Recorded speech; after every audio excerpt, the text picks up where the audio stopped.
ကျွန်တော်လည်းနေဆက်နေတဲ့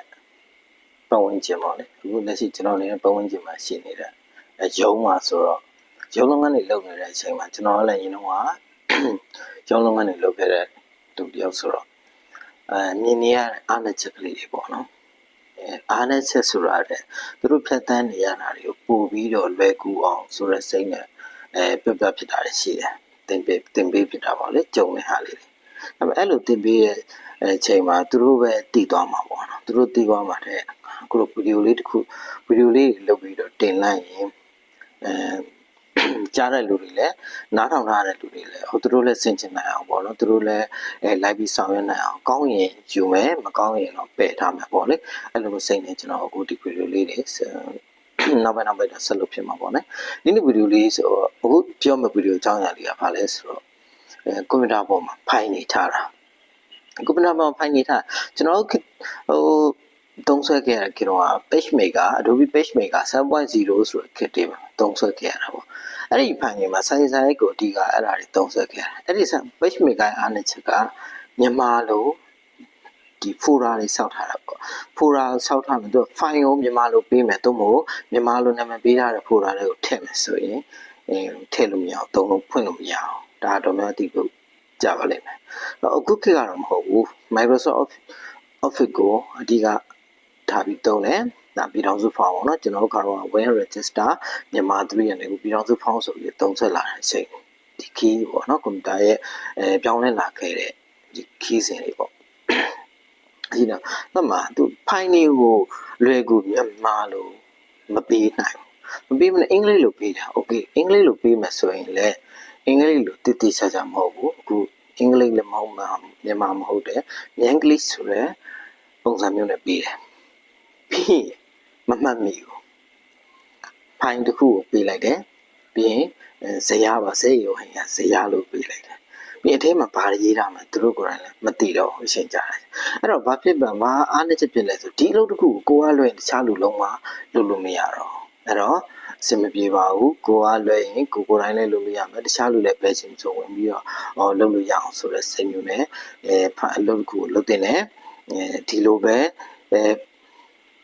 ဖိုင်တစ်ခုကိုမြန်မာလိုတည်တည်ချာချာနာမည်ပေးပါပြီးပြီးရင်လာအလိုက်အကြောင်းအရာလိုက်ကိုနားလည်လွယ်တဲ့လူနဲ့ပေးပါစုစည်းပြီးတော့ထားပါနောက်လူကလည်းဖြစ်ဖြစ်ကိုမရှိတဲ့ဖြစ်ဖြစ်ကိုကတနေရာသွားတာဖြစ်ဖြစ်သွားမှာဆိုတော့နောက်လူကဒီဖိုင်ကိုဝင်ပြီးတော့ဘယ်နေရာမှာရှိလဲဆိုတာကိုနားလည်နိုင်ပါတယ်ကျွန်တော်ကြံပေးချင်တာကဖိုရာတစ်ခုကိုတေချာတိဆောက်ပါကျွန်တော်ရုံးလုပ်ငန်းမှာဆိုကဏ္ဍတွေရှိပါလိမ့်မယ်ဒါဝန်ထမ်းရေးကကဏ္ဍအဆောက်အုံအတွက်ဒါတိချာဆိုင်ရာကဏ္ဍတွေဖိုရာလေးတေချာတိဆောက်ပါပြီးရင်ကျွန်တော်တို့ရုံးလုပ်ငန်းတွေမှာလာအလိုက်ပြီးပို့ရတာရှိပါတယ်အဲ့လိုဆိုရင်ဖိုရာကိုလာအလိုက်တိဆောက်လိုက်ပြီးတော့အတွင်းထဲမှာဖိုင်တွေကိုတစ်ခုချင်းစီစနစ်တကျလေးထည့်ပါထပ်ပြီးသွားပြီဆိုရင်အဲ့ဖိုင်ကိုဒါကတော့ပေါ်ဆောင်ရိုက်တဲ့ဖိုင်ဒါတော့ပဲအကြောင်းအရာဝန်ထမ်းရာစီဒါတာမန်သုံးနေရတဲ့သက်ဆိုင်ရာရုံးလုပ်ငန်းတွေအတိုင်းကိုမြန်မာလို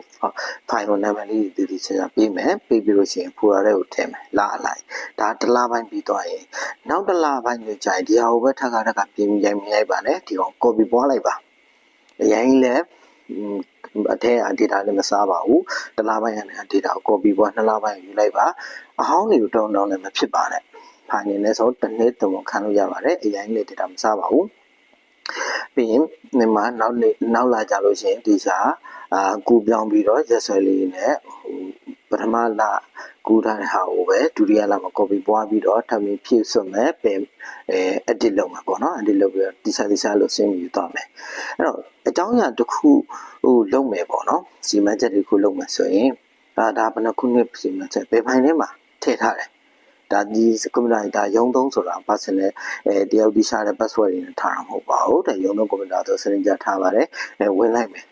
သူရိုက်ထားတဲ့ဖိုင်ဒါတော့ဘယ်အကြောင်းအရာဒီဖိုင်လေးထဲမှာရှိတယ်ဆိုမြန်မာလိုအကြောင်းအရာကောင်းစဉ်တည်အဲ့ဒီကောင်းစဉ်နဲ့သက်ဆိုင်တဲ့စာသားလေးတွေတွားပြီးတော့ဖိုင်နံပါတ်လေးအတူကောက်ကလေးတွေပေးထားမယ်ဆိုရင်လွယ်ကူပါတယ်အဲ့လိုပဲပြုလုပ်တင်တယ်လို့ထင်ပါတယ်အကြံပေးတာပေါ့နော်ဖိုင်ကိုခု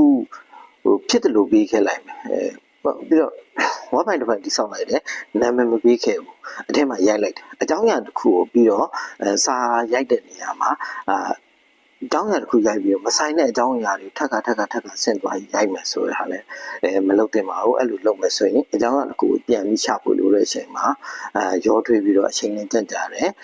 ပြီးတော့အဓိကလုပ်ဖို့ကစိတ်တက်ကြည်လင်နေဖို့လိုပါတယ်စိတ်ချုံတာမဆိုင်တဲ့ကိစ္စတွေနဲ့စိတ်ချုံနေမှာဆိုရုံလုံးကအမားယုံနေလည်းအများကြီးဖြစ်နိုင်ပါတယ်စိတ်တက်လေးကိုလည်းကောင်းကောင်းထားပြီးတော့ကြည်နေဖြစ်နေပြီးတော့တက်ကြွတဲ့စိတ်နဲ့လုပ်မယ်ဆိုရင်တော့ရုံလုံးကအဆင်ပြေပါလိမ့်မယ်စိတ်ချမ်းသာလိမ့်မယ်ပြီးတော့ကိုမရှိမဖြစ်ဘူးဆိုတဲ့အနေထားမထားပါနဲ့ကိုမရှိလဲတခြားလူကဒီလုတ်ကလေးဝင်လို့ရအောင်အမြဲတမ်းလက်ဆင့်ကမ်းပြီးတဲသွားလို့ရအောင်စီမံထားပါမဟုတ်ဆိုရင်ကိုဘယ်မှလည်းသွားလို့မရဘူးကိုယ်ပတ်စင်တဲ့ကိစ္စတွေလုပ်နေတဲ့အချိန်မှာရုံနေတာအဆက်သွယ်မှုတွေနဲ့ကိုယ်ပဲစိတ်ပြမယ်ရလိမ့်မယ်အဲ့ဒါလေးကိုအကြံပြုပါရစေအဲ့လိုလေး file လေးတွေကိုတေချာဖွင့်ပြီးတေချာသိသိကြပါ